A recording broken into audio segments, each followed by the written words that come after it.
Welcome back to Binging the Force, a Star Wars rewatch, Star Wars watch party, whatever you want to call it. What we have here tonight is what you would call in television a two-hander. Mm. You get just two of us here. It's me, Michael, as almost always, and with me coming out of Portland is Jefferson. Hello, everybody. Tonight we have a special intimate evening with Binging the Force. and Scaled down band tonight. it's an incredibly dense episode. I mean, It is. it's There's a lot to process. yeah. I mean, we Yeah. have at least five storylines, so many characters, so many names, so many Mhm. places. A lot of new characters too that get Yeah. introduced. Yep. But yeah, it's a lot of new characters, but then everyone who's been in the show so far. Yeah, So yeah. Everybody has their moment, I think, in this yeah. episode I a mean, little bit. it's the beginning of a new cycle, our prison cycle. So it's our it's our Shawshank Redemption. Sure, and Yeah. arguably the most compelling of the storylines that run through this season, I think, Yeah. was the story that I enjoyed the most. Was Yeah, the yeah, it captured a was lot of people and launched a lot of cosplay. Mhm. Yes, I'm sure it did. I I've been think we to talked earlier. multiple Yeah, I've been to multiple events where like people have organized hordes of people in the prison uniforms. Mhm. That's great. Yeah, there was when I did the Star Cruiser at Disney World, there was one guy on the first night who had the prison pajamas. That was his Yeah. outfit for that day. Yeah, That at was our great. biggest con here in Denver last summer in July, I think we had easily up to it had to be several dozen, upwards of 100 people doing it. I would love to see that. I Yeah, don't I like don't get to many conventions anymore, but yeah, like parading through the convention center, like all in the prison uniforms, all on program, a phrase which we'll be very, very familiar with for the next several weeks of this show. right, we will. And Being we'll on talk about it program. as we go. But yeah, there's a lot to discuss with this all the stuff they introduce in this episode. Well, let's go ahead and get going I'm with in it. there. This is episode 8 of Andor, Narkina 5. I was going to mention there is some Star Wars news. They have not started shooting Andor season 2 again, but they will. That definitely is coming. But what they did announce was a brand new movie, which was a huge surprise announcement. Like, Lucasfilm or Disney tends to make Star Wars announcements at big events. This one was Mhm. not tied to anything. It just kind of happened. Just all of a sudden, out of nowhere, there was a press release that John Favreau is going to be directing a Mandalorian and Grogu feature film.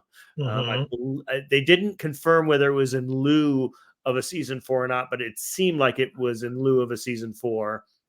But they did say that this is a new movie in addition to the Ray film and the Ray film, the film that's being done that's about kind of the dawn of the Jedi, the beginnings of the Jedi.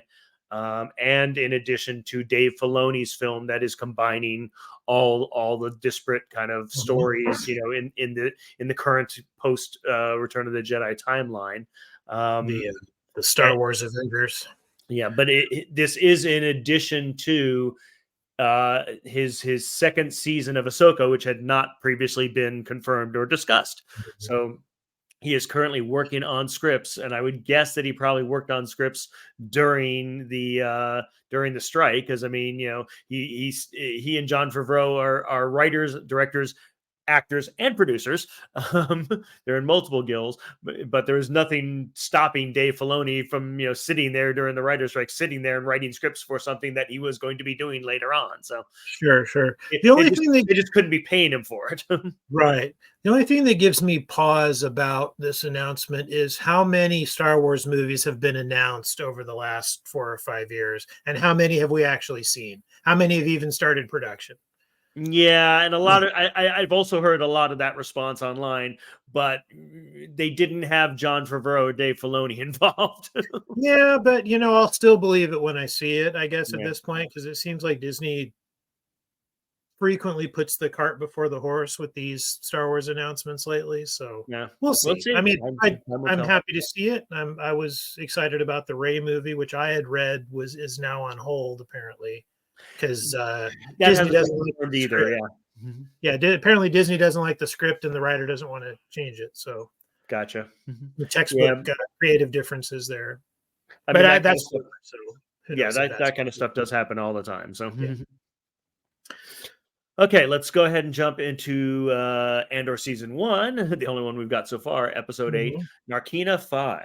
Here we go.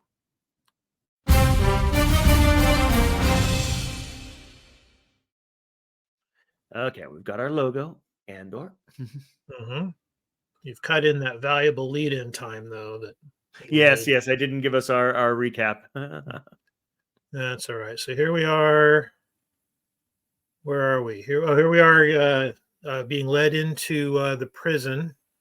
He's still insisting that he's innocent, of course, which Right. of course the tragedy is that in this of the crime he's been convicted of, he is innocent. Right. He literally was arrested for loitering.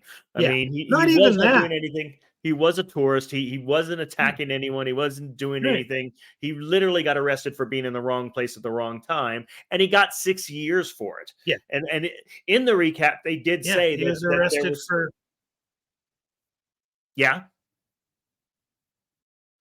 yeah, he was literally arrested for looking shifty, Yeah, yeah. But in I think. in the trial where he got 6 years, they did say there were some new rules involved. So there were some Yeah. new sentencing Yeah, the guidelines. Empire cracking down. Sure. Here's our other I hesitate to call Cyril a villain. No, but I would say that he's playing Pong, however. Yeah, he might be playing Pong or Galaga or something. But yeah, he's in his Whatever the cubicle. We know that he's playing his Javert role here. For those who get Les Miserables references, right. He is searching for Andor. I mean, he's obsessed with it for clearing his Mhm. name for having a bad reputation for basically what went down on Ferrex. So Yeah, he's doing what a lot of miserable people do is that he's attached all of his misery. He's kind yeah, of pinned it on this thing that he's if he can obsessed. only yeah, if he can only catch Cassian, Yep. all of his problems will just melt away and everything will be great. So a key point here is they put the prisoners on a transport. They were distributing all the prisoners to different locations based on where they were from, which was interesting. So he Mhm. gave them a fake name, gave them a fake planet based on the identification he had, for the pleasure planet that he was on. So they routed him. But the key thing there is they made everyone take off their shoes and socks. Right. And here we And so have now two of our storylines have converged. sure. Here we have what I strongly believe is the beginning of a romance for the ages. I don't know. From Miro's side, she doesn't seem to be into it, Yeah. but It doesn't seem like it now, but I think we're guessing that Miro has layers. yes, I think she does, and I think that's what's one of the things that's so great about the show is everybody has layers.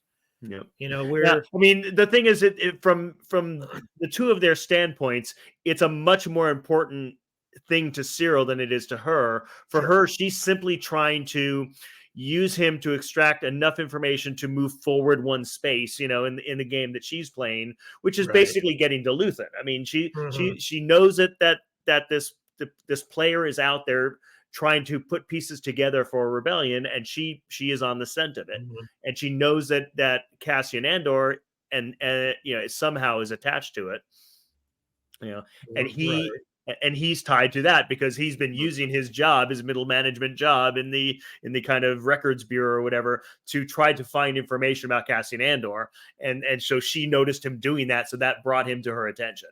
Right. And so But I they mean, in both terms of kind of good. they kind of both want the same thing, They do, but but they're coming at it from completely yeah, different perspectives. There's a very significant power dynamic here. He is nobody. right, exactly. She is clearly not impressed by him at Yeah, all. he is a flea, and she is ISB, and she has now been put in charge of the entire sector around Ferrex, specifically to try to get to the root of some of the problems here, because she feels she's on the track. She's made enough of an argument to convince her superior, but Cyril is like a flea on that, but he is essential to her at this particular moment. She needs something for him, and they did show that, like, she does get annoyed sometimes at the bureaucracy because Right. he wasn't given enough information to be useful to her, and so now she has just told her people to give him the information that once he sees the information can make him helpful to her. Yeah. Additionally, I think with Mira, she's somebody who acts. She's a true believer. She Yeah. actually wants to she wants to accomplish things, which is, anyone who's worked in a bureaucracy knows that that's basically impossible in a bureaucurocracy. Most Yeah, people who they will work beat in a that out of you very bureaucracy, quickly. yeah, most people who work in a bureaucracy don't want to do any work. That's why they're in a. That's what sustains the bureaucracy. Yeah. Is all these people who just sit at terminals and don't do anything and look Yeah. busy, and that's what they all want. So of course, all of her coworkers hate her because she's sort of shining a light on how ineffective they all are. Well, and we see that bureaucracy at work here, which is, Yeah. she's giving her impassioned, and I use the word impassioned literally in air quotes because passion is not something that occurs at this table. No, but she's given her emphatic report about how Cassian Andor is key, that because the stolen piece of technology that he was trying to sell to Luthen on Ferrix kind of ties things together, that this ties Andor as someone who knows about this potential, person who she's calling an axis, as basically saying that it's an axis, a connecting piece to the rebellion, and saying that if we find Cassian Andor, we find Axis. If we find Axis, we can crush the rebellion. Right.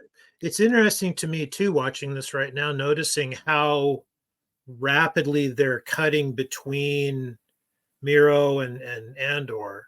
Yeah. More so than they usually do. Like, it seems like we barely get a chance to finish a thought about Miro when they cut to Andor, and we're still talking about, they're cutting back and forth between the storylines really rapidly, which I think is interesting. Because as you said there, this is the point at which the stories kind of converge in a weird way. Because some of them, hers and Cyril's definitely did. I mean, and even theirs with Andor's, because they're talking about Andor. Everybody in the scenes on Coruscant, they're all talking about Andor, and then we're cutting to, well, what's Andor doing? And that's your pure example of the bureaucracy at work here, is the fact that pretty much the pivotal, most important man in the galaxy right now that everyone is searching for is sitting there on Narkina 5 in prison under a new name. And the bureaucracy is full of such red tape that they don't even have a way of identifying his face to say, you would think that there'd be some record in the prison record to match up those faces, but they don't have that, Clearly they don't have facial recognition software. Yeah, there's definitely a left hand, right hand, third hand, fourth hand kind of thing going on here. Which, I mean, it's fun because it's still, even now, the world of Star Wars, it's a futuristic world as imagined in the 1970s. Right. And so they don't have a lot of things that we have in 2024, which you would think that a high-tech civilization would have based on our high-tech civilization. So theirs is still, it's a futuristic civilization, but it's using things that existed in the 70s as its base. And not only that, go ahead. It's kind of the same thing about, like, when you watch Alien, the original Alien. It's supposed to be in the future, but it's still CRT screens and all of that. And I like that. I think that's fun. I like that they're keeping this version of the Star Wars universe consistent with the version that they showed us in that first film in 1977. I think it's not even that. The Narkina 5 goes beyond going back to Star Wars of 1977. The aesthetic here is pure THX 1138. Which is going back even further to George Lucas's first feature film, which was 1969, I believe. Right. And here in this scene, the warden is explaining the lay of the land to the prisoners. Yep. And this, he explains why we don't have weapons, why we don't have to have guns to shoot you with, is because, and why we made you take your shoes off is because at any time we press a button and the floor becomes your pain. Right. And it's, from looking at it in universe, looking at the story of it, it's so brilliant and so terrifying. This is such a brilliant idea for how to run a prison. But it's a prison, which is horrifying. Yeah. But it's really not. It's really not a prison. It's a factory with conscripted workers, basically. Exactly. But that's so brilliant too, because once you remove the idea that their human rights mean anything, you have an electric floor and you make them all take their shoes off. With that in itself, not letting them wear shoes strips away a lot It's of their dehumanizing. individual. Yes, that's dehumanizing to begin with. Yeah, Mhm. exactly. And so now, because of that, that's also practical because that enables the electric floor, which means Well, you and don't it need and it guard. enables them to run it with such few people. I mean, it really Yeah, helps set up this dynamic where how do you have this factory with workers who are forced to be there? How do you keep it operating? And as with everything with the empires we've seen, everything is to cut costs. We've talked about right. contractors and the lowest common bidder, and all that Yeah, kind of yeah, stuff. And stuff being done at the lowest dollar cost. Like how do they run the factories to produce whatever it is they're producing, whatever widget that they're producing, which we will find out in several episodes, but we won't go there yet. right. But they're building widgets, they're building sprockets, and how are they doing that with this many prisoners as workers with as few guards as they have and no weapons, And it's brilliant the way it's all set up because they work them 12 hours a day, so they're too exhausted to think about trying to escape anyway. Right. Mhm. And we haven't we get introduced to this concept a little bit later, but the way they motivate them is via competition. Oh, So right. they make them compete with each other with a Yep. negative outcome for the loser. So it's not that Exactly. the winner gets a reward; it's that the loser gets a punishment. They do, but the reward, the punishment far outstrips the reward. Yeah, exactly. They're not. Nobody's playing for first place. They're all playing for not last place. True. But yeah, so And this it's just this scene kind of follows up on the dynamic there where she now has gotten the piece of information she needs from him, which yeah. is And in see, terms look at of that. This is love at first sight right here. This is maybe, this is but it's really disdain at yeah first sight, which is what's for happening her. here. Yeah, Like he no, makes a big full court press, a pitch to say, "Here's how I could be useful to you." I was mhm, really good at my job, just in a bad situation. I got screwed because of what happened with Andor and what happened with Ferrex, but I was really good at my job. I could be really useful to you. I could be really useful to the Empire. And she's like, "You're a flea," you yeah. know. And she's not having it. And in her defense, we have been given absolutely no evidence that he is actually good at his job. None No, whatsoever. no, Been because given a Frank, lot of evidence that he's not. well, because frankly, there is an Imperial Academy. We know that. We've seen people Right. go to the Imperial Flight School. We've seen Mhm. people go to Imperial Academies. If you were going to be useful to the Empire, you would have done Sure. something Yeah. like that. Yeah. We He's trying saw to basically come in through the back door to say, hey, right. even though I was like a nobody on the far side of the galaxy, in just like local security, I could be extremely useful to you. Well, yeah, not really. Yeah. Or at least they don't think so. And probably not. Yeah. Mhm. So now we're seeing, kind of the Shawshank Redemption introduction to, the prison, how the prison works, who the kind of guards are, how the guard mechanisms work, which is something that he's now Mhm. studying because we know that he has Yeah. that mind. We know that Oh this, yeah. this is why Luthen wants him, is that he is someone who in this situation is not just responding with abject terror. He's Yeah. studying. He's seeing He's their patterns. He's seeing how all this works. he's not going to roll over and take it. Yeah. Mhm. And it's a great way that it's a great excuse for the show to explain the rules of the prison because they are Sure. a little it's complicated Yeah, how it is. it's set up, and we as the audience need to understand it in But it order gets to illustrated really brilliantly through his acting yeah. because he's not saying a word. We're No. just watching his eyes and just seeing his eyes take in everything and absorb everything that's Yeah. happening. One from how it works, especially with the guards, because particularly he's studying how the guards work, how their patterns work, and now he's getting introduced to how the work goes. Right, exactly. And I'm just thinking I'm really appreciating how well they fit the exposition into the Yeah. writing because it's that's not easy to do. It's really easy to do badly. And now Gollum And will explain it all to him. exactly. And here we have him, Andy Serkis, king The of all brilliant Andy Circus. yeah, the king of all franchises. He Is um basically the leader of this cell block. They call it 52D or whatever. It's like, floor 5, room 2, the day shift. right. And they're he's going to be assigned to table 5. Everything's sevens. It's like 7 men at 7 tables.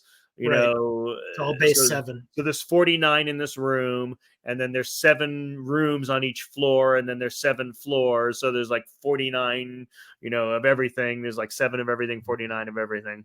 Yeah. Going back to what you were saying earlier about Andor and how he's soaking everything in, you can really see it in this scene where he's moving really slowly. It's almost like you're kind of screaming at him, "Will you just get to where you're supposed to be?" But you can tell he's taking time to absorb everything he can.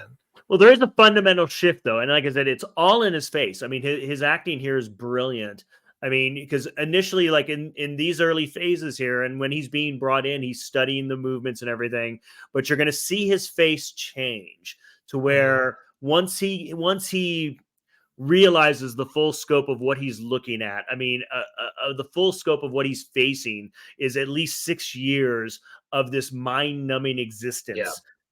That is completely like, I mean, it's what would happen to anyone who's got a spirit, but I mean, it really for him in particular, who is like roamed freely and is smart and has helped plan heists and has been involved in all these big events, and just looking at literally being, and we're going to see this illustrated here. He's literally going to be a cog in the wheel. Right. Right. And the And he despondency on his face, I mean, you'll see it. I mean, just where it's not there yet, because the depth of it is not really dawned on him yet. He hasn't fully grasped how desperate this situation is for him and how bleak his existence is going to be now. right. And he And we're also introduced to has his teammates at table 5. yep, including what's the character's name? I had it written down. Including Melshi, who is this guy here, Which who was one? just on screen a second ago. Melshi is also in Rogue One. Oh, okay. They'll pan back around to him in a minute. So he comes back. Um, where are you at, Melshi? But anyway, he's in Rogue One. Oh, okay. And I know I Yeah, looked it up he should previously, come but I back can't around in remember a second. where I know the old But yeah, guy from. there he is, right there on the Which one? left. Okay. Yeah, so he's one of the troops in Rogue One that goes with Andor to Scarif at the end. Oh, interesting. So So he's got clearly plot he joined armor. the rebellion as well. So he's got plot armor for at least 5 years. Yeah, he does. Mhm. But it's also a nice callback. Mhm. It's a nice connection to the film, since we're building to the film, but we can't really use too many of the characters from the film. Well, because there have to be stakes. I mean, we have to. People need to die. Yeah, I know. I looked it up when I first watched it. Well, I can't remember what I know the older actor from, but I know I've seen him before.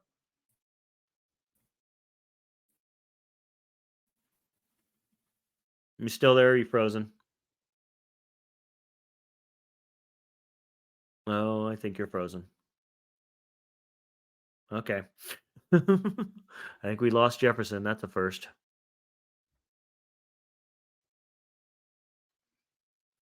Yeah, so we're building. You kind of just get our whole how the system works here. Hopefully Jefferson will come back in here. Let me make sure that I can see that happen. But yeah, so they're basically they're all working around this wheel, and they're building whatever it is. This building, I'm just going to call it a sprocket or a thingamajig. We don't know what it is, and it really doesn't matter. I mean, that's kind of the point for his existence. It's really not important. His existence is just building this thing now. And now we completely switch gears to a whole nother environment. Now we are on Coruscant, and we're literally at the Mon Mothma's embassy, the planet that she's from. She's hosting a party at her embassy, so we have a whole different perspective, a whole different kind of world here. Of the rich stuff. Um, so basically, it's her with her husband getting drinks. Let's see. Here comes Jefferson. He's back. So yeah. So we've now completely shift gears to the Chandrillan embassy, and Mon Mothma hosting a party with her husband there, and the other guy who's from their planet, the finance guy. Are you back with us? Right, the one that she's. I think so. Okay. Yes, you are. I can hear you. I seem to be having some bandwidth. Yeah. No, it's okay. You froze up. You still with us? Did you freeze Okay. again? Make sure you stop anything else you've got on your computer going, any apps or any windows, any browser windows, anything downloading. Literally, if you just close a whole bunch of browser windows, that'll help. Yep. So we're talking about the new banking regulation. So a lot of stuff. She's trying to get him to move her money. We covered this in a previous episode. That he's from her planet. He's a finance guy, but I guess he also runs charities or something. And so he's trying to use her to funnel. She's trying to use him to funnel her personal funds into places that she can then use it for the rebellion. Right. Right. I think I'm back now. Yeah, you are. And so just Okay. reintroduced her daughter there, but we're now kind of saying that, like, since she engaged him to try to start funneling her money to the rebellion, or to places that could be used to the rebellion, that's not what she's saying at this point. She's not using that word. But I guess there's new banking regulations. There's now a lot of tightening, probably as a result of Aldani. I mean, that's the thing. I think there's a lot of stuff happening now because of the heist on Aldani, and the banking regulations are probably part of it. Right. And if memory serves, maybe it's in this episode that we start to get that this is all kind of part of Lucen's design. He did, yeah. Things, Towards the end of the episode, he's going to bring it up. Yeah, yeah. that rebellion needs persecution. You Yeah. basically need everyone to feel oppressed, and you need to feel they need to feel oppressed enough to revolt. Yeah, exactly. Comfortable people don't No, they storm the do not. government. Yeah, and that's why I really appreciate too that they have a plot line that shows us all of the citizens of the galaxy that have absolutely no interest in there being a rebellion. Right. We see all of Mon Mothma's wealthy. So we see kind of the day shift ending their day here, but now he gets a scope of kind of the enormity of it, but also seeing that there is some kind of hand signal communication going Yep. on here between groups. But watch his face. I mean, as he looks around and just sees how many people are in the same situation, how many people are doing this. And you just see his face change, and it's like a crestfallenness. It's like you literally see his spirit break just a little Right. bit. Right. But at the same time, I think, he's so ruthless. He's also looking at, I interpreted that kind of as he's looking at them, those guys having the sign language conversation. He's thinking, I could use that. Well, he is, but like I said, similar to what we saw earlier, his brain is always working on that stuff. But I think it's the brain and heart kind of distinction there. Yeah. Is like his brain is working on a future potential plan always, but his heart just sank. Yeah, he's thinking, yeah, how are this many people Yeah, this controlled? Exactly. Yep. And we see kind of what polite conversation is, but talking about, like you said, we just assume there's this black and white going on of like the good guys and the bad guys and the rebellion and the empire, but we're not there yet. I mean, right now you've got a lot of people in the middle, and the senators, I think we discussed previously, it's like, was the Senate like really caring, that the empire was happening, or were they against it the whole time? It's like, no, a lot of them were just kind of going along. It's like, if nothing too major was happening, then it's business as usual. The Senate's still voting on things because they think that matters, Right. And the wealthy people at Mon Mothma's party there, so far, nothing that the emperor is doing is having a direct impact on their day-to-day lives. And well, so that's they the thing. don't Most of them are care. senators because she's done this party to drum up votes for an initiative against the emperor. Right. Which doesn't seem like they're going to go for. So we're at the end of his first shift, which I guess they call it shifts, right? It's not days. So they don't even want to talk days. They don't even want to think days. Right. Real life, needs to be abstracted so much that they count their time in shifts, because that's all that matters. The only thing that matters is, when do I work and when do I sleep? Yeah, it's getting through the shift to end your day, And from what I'm seeing, they don't even have like a common room or anything like that, where because if they're not working, they're in their cells. You can see them kind of milling about here, winding down after the workday. Yeah, I mean, this whole area is kind of a common area for them, as long as the floor is white, Right. Right. And now his guy showing him his cell is talking about how the readout shows them their remaining time. Yep, yep. And But how a also he bunch of explained the them, console, and he explained the carrot and the stick was that yeah, basically you've got this feeding tube, and you can eat as much as you want. They want you strong and healthy. You know, sure, you can eat as much as you want, but you're going to be working for 12 hours. And it had so we didn't see it illustrated, but the toilet was a flip down. We referred to the toilet, which is still new in Star Wars. yeah. You know? Is that a Star Wars first? I Well, wonder. it's not his first, but this show overall, this show brought up toilets in a way that previous Star Wars had not in terms of realism. But yeah, but then he did explain to them how the system worked is that, within each shift, those 7 tables are competing against each other.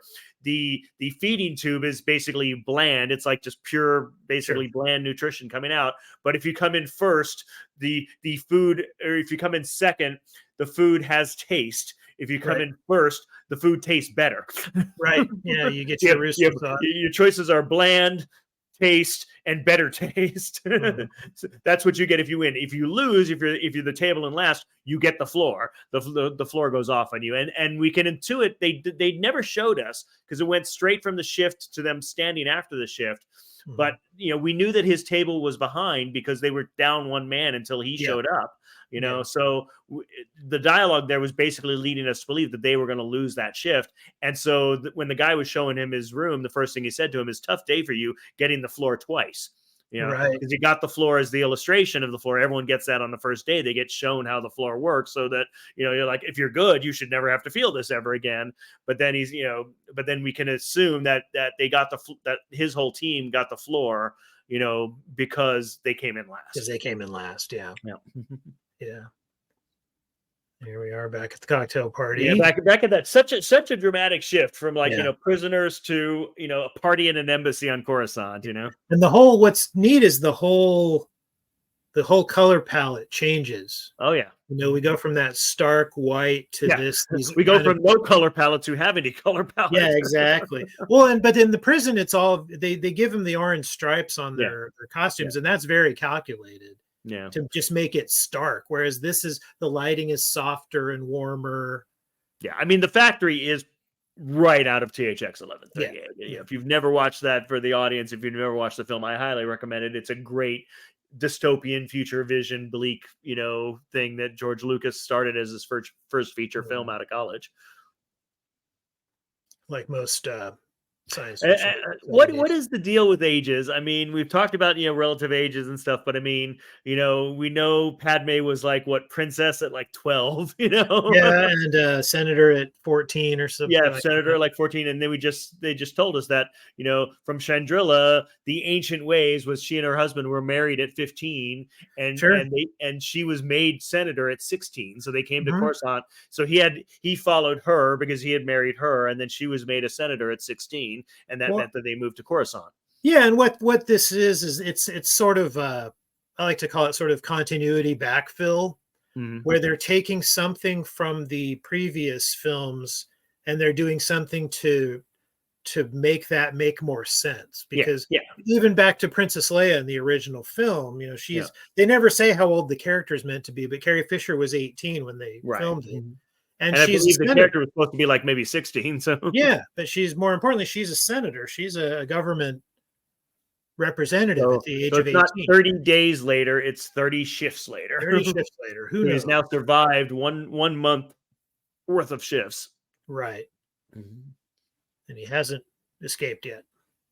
No. Yeah, because I mean he knows like there's no tunneling out. There's no He's got to know the only way he's gonna get out of here is if he starts a prison riot. Yeah, watching this, one of the things I was wondering is like, man, they got to deal with foot fungus and stuff like that, but then no one wearing shoes. But then I guess they get sterilized every day as the start of their day. Sure, because they can't have any kind of illness coming through because that's going to screw up their productivity. Yeah. Everything's about making sure that the schedule keeps moving.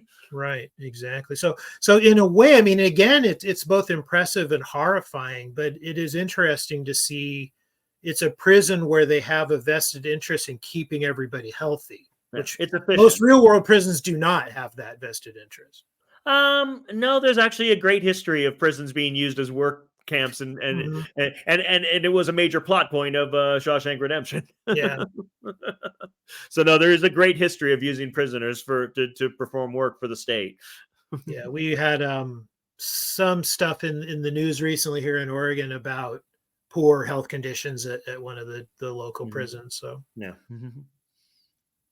and here we are building. I'm not going to mention it too much, but I love it when we eventually get to see what these things are that they're Yeah, building. that's like 2 episodes from now. It's I don't want to yeah, spoil it's farther it. off. It's a We great assume reveal. everyone who's watching this has watched it previously, but Yeah, yeah. Nevertheless, well, I like the idea that we're just more or less we're discussing this as if that we're seeing it for the first time. exactly. We're not talking about what happens next week. Exactly. I gotta look up where the old guy was from. And Andy Circus again here, Yep. doing a great job of being a company man. You Yeah. know, being The boss the of guy who's the invested. Yeah, the he's invested trustee. I in the mean, process. yeah, and well, in prisoner terms, he's the trustee. Yeah. And He's we're even coming back to to Ferrex. Yeah. the Ferrex here with this Yeah. guy. So everything comes back in. Yeah. Mhm. We have so many different storylines coming This here. is if you had to cut a trailer for this show from one episode, this would be the episode to use, wouldn't Right, it? because it has all of our A settings. little bit of everything. I think we see Yeah. every character. Yep. And we see that Andor's friends are taking care of Marva, which is Uh-huh. interesting, because she was his mom basically, but Yeah, his all the people who cared about him care about her. right. And yeah, I mean, I wonder if we're meant to believe that he was doing this while he was here, and they're having to step up because he's not around anymore. Right. Because she wouldn't go and he couldn't stay, as she Yeah, said in and the they're previous episode. right. And yeah, they're going on with that, and we can kind of see. I don't know if I think we're seeing her kind of deciding what her blaze of glory is going to be because she knows she needs to figure it out soon because she seems to be resigned to the fact that she's not long for this world. Yeah, yeah, but she So, has a sense of purpose. I mean, yeah, she has decided. I mean, once the attack on Ferrex happened, I mean, she made that decision that she is a rebel, and they kind of joke about it. It's like she's a rebel. She wants to right. help the rebellion, but it's like Mhm. she really does. I mean, she's Yeah, really they're more not, committed to it. and their attitude is kind of, well, isn't that cute? But I don't Yeah. think they're quite prepared for how much conviction she has. I also don't know that they know her history. I mean, we don't fully know her I history, don't but think they do. Yeah, I don't we think they know do that at all. she is a pretty serious customer. I mean, Yeah, she's not some little old lady. I mean, right. she's someone who's done some stuff in her life. Yeah, and I don't. Yeah, and you're right. I don't think these other characters realize that. Yeah, I think they're just thinking of her like just the sweet old lady. Although they do refer to that she was the past president of the Daughters of Ferrex, so Mhm. she was a a prominent personage in this town. Right. Okay. Now And we so get now in. we're reintroduced to even more characters. Like here are the 2 survivors of the heist, other than Andor. Right, and we set up last time why they're here because they were given a directive by Lucian's shop assistant Oh, okay. to tie up the loose end. They were told to Oh, go right, because they're take out. worried about Andor because Andor has seen Luthen. Yes, and so they're there to kill him.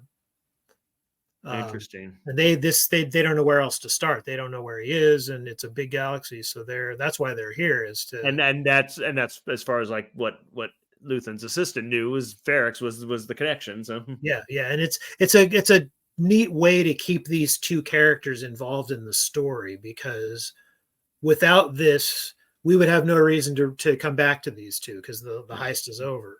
yeah, So, but they're interesting characters, and so it's nice they to are. give them something to do that matters in the And the rest of other character just kind of spoiled a little bit about Vel. We don't know that it's a spoiler yet because it seemed like she was just saying something out of turn, was saying, hey, she was saying like, who are you going to pretend to be? Well, I could pretend to be a rich girl trying to run away from her family. And Mhm. Vel's like, that's not funny. That's not cool. But it's a little bit of a spoiler for something we find out later. Cinta, I guess, is the other character's name. Right. Yeah, Vel and Cinta. Yeah, they'll yeah, I mean this show is kind of an embarrassment of riches. There's Yeah, so so many many characters. interesting characters there. I can't really think of too many that are throwaway. Yeah. And in Star Wars, that's saying something. But Star Wars is the home of throwaway characters. You know, Star Yeah. Wars has so many characters who are clearly there so that there can be an action figure, not for any other purpose. You know, more so in the films than in the TV shows. But it's just refreshing to see a Star Wars show that's so focused on character and story. Yeah, It's because just if it's you nice. had if you had to do villains into action figures, it'd be what the heist lesbian 2-pack. I don't know. Right, exactly. Yeah, and I think that would sell. I think there's a market for that. Because my point is that they're not throwaway. They're really interesting characters with depth, and we Yeah, find out more as it goes along. What the depth of their characters are. yeah, And so now Bix is trying to use the system that she used previously to contact Luthen, to contact her contact. How she brought him there in the first place to come to Andor.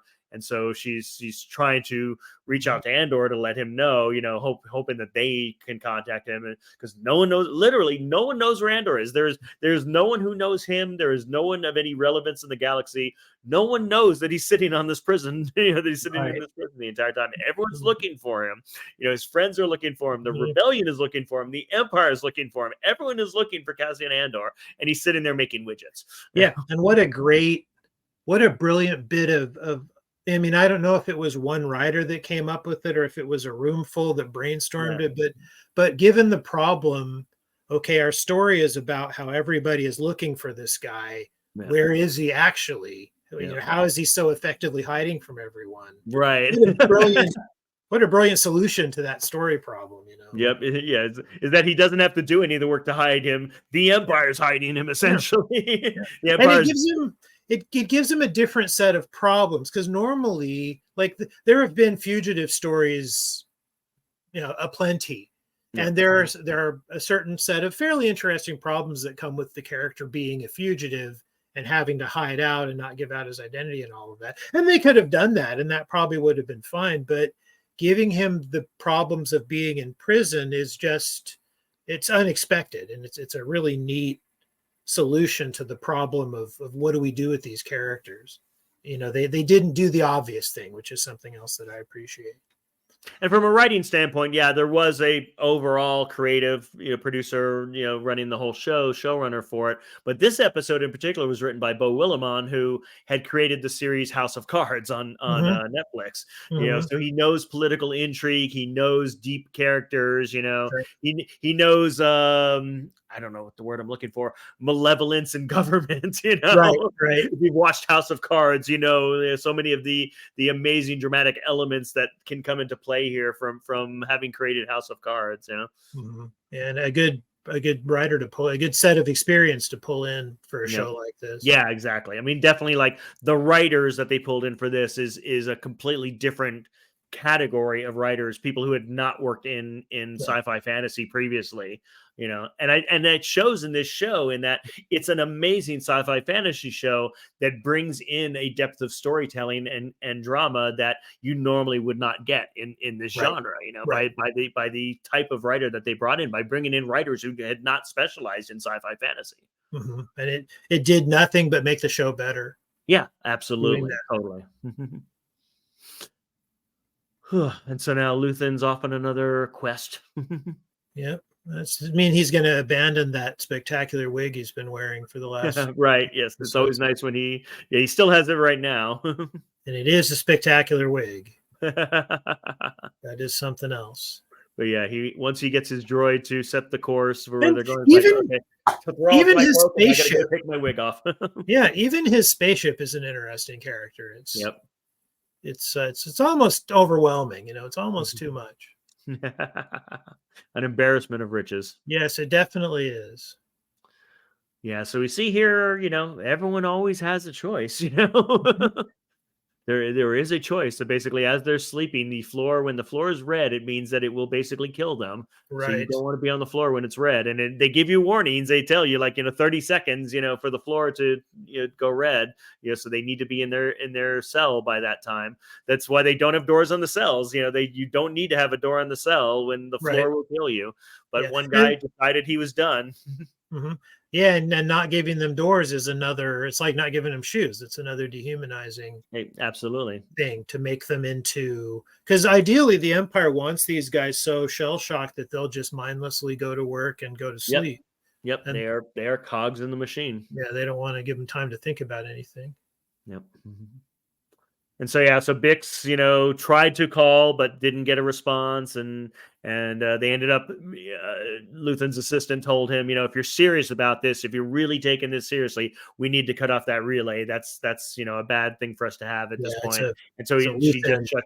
He gives her the order to go ahead and shut it down. She shuts it down. So now Bix no longer has that line of communication. Right. And it's a ruthless but necessary decision because what else does she have to offer him? Right, exactly. Yeah. So And for that's all he operational cares about. security, yeah, Yeah, for he's not operational security and something like that, you did just mhm, got to cut off that line of connection. right. And he's got something he's trying to do. He's not here to make friends. Right.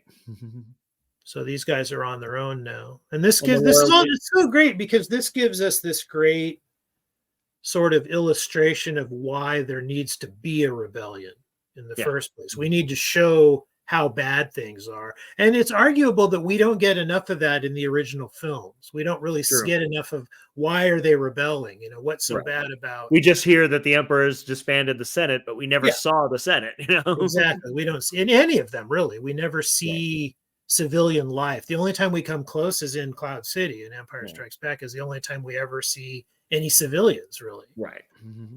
Well, and Um, particularly in the first film, I mean, the first film is joining the story in the middle because it's yeah. it was episode 4, which we didn't know originally because that was added later. But Mhm. because it's in media res in the story, it's taking place in the middle. We never see what preceded the empire at that point. Right, exactly.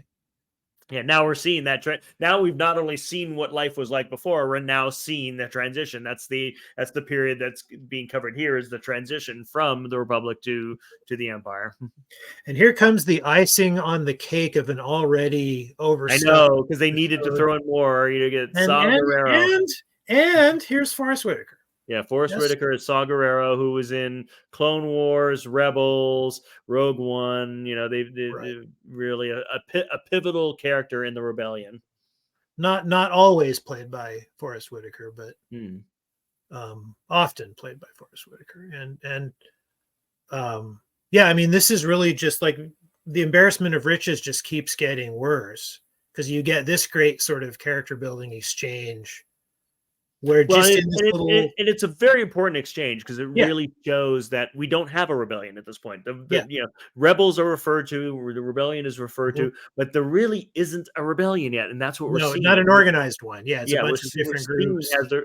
Yeah, what there is a whole bunch of different factions, and that's what Saw refers to is that well, are they this faction? There's that faction. Well, what faction are you, Luthen? I never Mhm. actually knew. What do you believe? Right. And his answer is, I'm a coward. And yeah, and it's great because this little exchange gives them some more exposition about where we are right now. Well, and we see what his purpose is. I mean, Yeah, the whole reason he planned the heist, was to have the money to actually fund a rebellion. right. And now what he's trying to do is to trying to put together the pieces of the rebellion. Is really, he by being the Axis, by being what Mhm. Miro believes to be. I mean, he is really the threat that Miro believes him to be. She's really dead on. Just no one believes her yet. That there is this person out there trying to tie together these disparate factions, and that's Yeah. his whole purpose in seeing Saw is that he has something to sell him, and he's saying, "I'll give it to you for free if you'll work with this other guy. If Mhm. you don't want to work with him, then I need to sell it to you." His whole point is like, I'm gonna give you something you need if you will do what I want, which is work with other people, is just Right, work and right. play well with others. I mean, that's literally all he's trying to do is he's just trying to get him to meet with the other guy and try to plan something together. It's saying like, there's this great target that he's got a plan for, but he can't accomplish it on his own. You have the missing pieces. You have the air support because we saw an X-wing out there. You know, Mhm. we saw what's the first probably in storyline glimpse of an X-wing there. Mhm. We see that Saw's got an X-wing, so he's got air forces, and the other guy doesn't. But the other guy's got a plan to take out a major target on the Empire. So Luthen's thing is like, well, if I put you two together, we can actually start getting something done. Is the two of you Right. together are stronger than you are apart. Another interesting thing is that Luthen as a character has kind of the opposite of plot armor, because so here's this character, right, who is Yeah. so who's going to be presumably Right. in the next season so pivotal Right. in the organization of the rebellion That he has to die, because yeah, if he didn't die, he would have to have been there in episode 4. yeah, he would have to have been in the room on Yeah. Yavin 4, and he wasn't. And so, you know, it's the same reason why everybody had to die at the end of Rogue One. Sorry, spoilers, everybody. Yeah. But It's that really because funny we because had I never thought about that. Someone needs to coin a term for that if there really isn't already. But yeah, you're right that it's characters that have to die do. at some point, Yeah, because if they didn't, they would have to be there later in the story. right. We have to explain It why is they're not. literally the opposite of plot armor. Yeah. Yeah, yeah. Characters that are It doomed. is And plot. I find that a lot more interesting. I like the idea of I think having a character that you know is doomed, it kind of adds tension. Yeah. And it makes the story more interesting Plot than death the sentence. opposite, you know, than knowing that they're going to make it. He has a plot death sentence. Yes, exactly. He has a doom, a destiny. Oh, here's Miro again. She's so devious. Well, and now she's on Ferrex, which is huge. You know, she's been given control of this sector specifically for this investigation, Right. and she has them capture Bix. And yeah, the character moment there is great in terms of showing who she is. Yeah. Because she had just said to her subordinate, you know, the guy that she was torturing, you know, was someone that Bix knew, and said, you know, leave him there. I want her to see him. And then the second she walks in, I mean, literally, you see her face shift and her tone of voice shift to immediately say, "Get him out of here." You know, right. It kind of calls back to the scene we saw a few episodes ago of Lucien. Yes, gears we see his complete change in demeanor from rebel leader to shopkeeper. Yeah, right. Yeah, we see a similar thing from her, that it's how she can turn it on. Well, and it's what you would need if you're an ISB person. If you know to have achieved the rank that she has and the status she has in the ISB, you got to be good at interrogations. You've got to know how to manipulate people like that. Yeah, you know? And that to me, that's really interesting to me too. In a story about a conflict, show me how the different sides are the same. Yeah. That's so much more interesting than showing me how they're different. You know, showing me how they're different is an easy way to explain why they're fighting, but show me why show me what they have in common, and then tell me why they're still fighting. That's just so much more interesting. So our concern there was we end with we know that Miro is about to interrogate Bix. You know, and so what's going to happen with that? How is that going to go? You know, that's our tease for next time.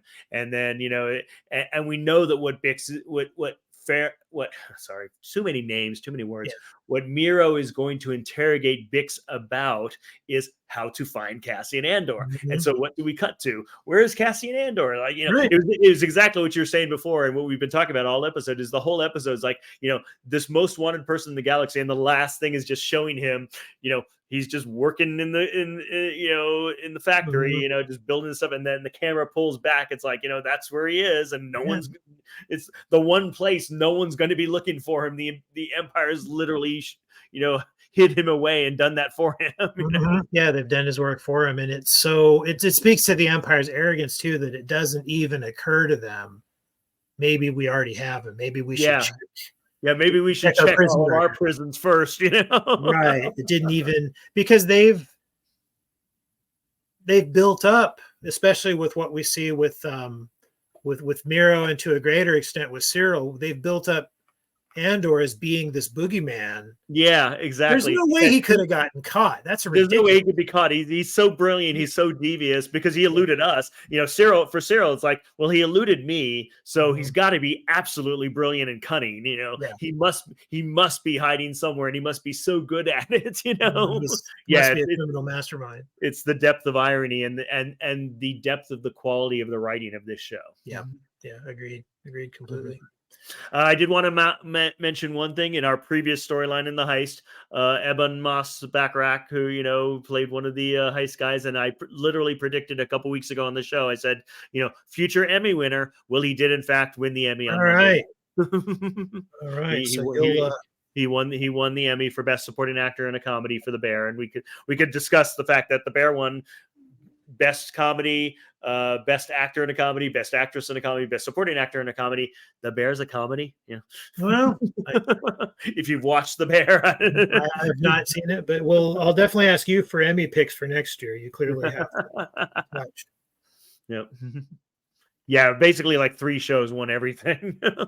And all 3 shows totally deserved to win everything that they won. Right. Like I had not watched The Beef and I knew that I needed to. So I think I watched it like 4 days before the Emmys when it swept everything in the limited series or miniseries category. Yeah, I don't watch. I mean, I guess I spend a fair amount of time watching TV, but I don't watch that much news stuff. I seem to spend a lot of time rewatching old stuff or discovering, being late to the party, just watching stuff from 10 or 15 years ago. We're currently rewatching Homicide, the whole Oh wow, 7-season that's series. one I never waded into. Yeah, Homicide, The Wire are 2 that I never waded into. Yeah, Homicide is an absolutely terrific show, and we just finished season 6, so almost done. And then we can rewatch The Wire, that's next on our list. Yeah, so I don't catch that much of the newer stuff. So probably if I were to watch the Emmys, I would see a lot of people that I had never seen before. Right, yeah, and shows that you don't watch. Yeah, exactly. Yeah, I'm that way with award stuff. I mean, that's the thing. The last 2 days, I've hit the movies like I've been to the theater like 3 times, seen like movies that are all potential Oscar nominees. So I can remember for last year's Academy Awards, my mother had decided that she was going to go. She and her sister were going to go see all of the nominees. Oh, and wow. I remember my mom calling me and asking me at one point, "So what is Dune about?" and I thought to myself, Mom, you have never asked me a more difficult question. Yeah, seriously, in my entire life. What is a multi-pronged, multi-layered question? How do I even get close to answering that in terms that my mother will understand? Yeah, it's about land and power. And religion. Well, kind of. There's all shades there, but yeah, in terms of if you wanted to boil it to its simplistic thing, it's about resources. Yep, very much so. So next time is episode 9. Nobody's listening. It literally has an exclamation point at the end of the title. Nobody's listening. Where we continue our 87 storylines that we have going right now with 3,752 characters. Including the aforementioned Andy Serkis, master of all franchises. Yes. I think he just, the only thing I could think of that he hasn't done yet is Star Trek. He needs to do Star Trek, and I think that'll end civilization. Yeah. He'll have done it all. He's now played 2 characters in Star Wars, 2 major characters in Star Wars. He's done he's been in a Batman movie, Lord of the Rings. Yeah, multiple characters in Lord of the Rings, Batman, Marvel. He was Claw in a couple of Marvel movies. Yep. He directed one of the Venom movies. Planet of the Apes. Planet of the Apes. He was the anchor for. Yep. So yeah, I mean, Star Trek is the only major ongoing franchise I could think of that he's not done. I'm not counting the Terminator. And any franchise is bettered by his presence. yeah, he's great. Yeah, and a rare case where we see his real face. Well, that takes us 58 minutes. Let's wrap this up. And thanks for joining me, Jefferson. And for everyone else, find us on Facebook at Binging the Force, where you can watch this live. You can also watch this live on Twitch as well. And then you can listen to us on any podcast client by looking for Binging the Force. But most importantly, watch us on YouTube. These episodes will be on YouTube within a couple of days. You look for at Binging the Force on YouTube and like and subscribe us on there. And we'll see you next week for Binging the Force. Can't wait.